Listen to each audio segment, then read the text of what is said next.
আহা, মুনাফেক কত প্রকার ও কি কি বাংলাদেশে জন্মগ্রহণ না করলে বুঝতাম না।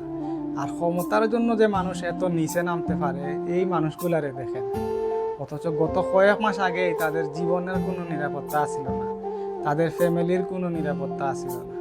কতই না জেল জুলুম অত্যাচারের শিকার হয়েছে এই মানুষগুলা।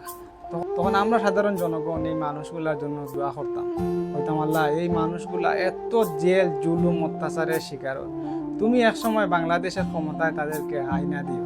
কিন্তু এই 2025 সালে তাদের আসল চেহারাটা দেখলাম, যে এই সময় সারা দেশের জনগণ সংস্কারের পক্ষে, সবাই চায় আগে সংস্কার তারপরে নির্বাচন, তারা চায় আগে নির্বাচন তারপরে সংস্কার। এই ইশরাক সাহেবকে দেখুন, উনি সরকারকে আলটিমেটাম দেয়, ওনারা যদি শপথ পড়ানো না হয় ওনারা নিজেই শপথ নিয়ে নেবেন। আসলে সব সালারাই দান্দাবাজ ধোঁকাবাজ।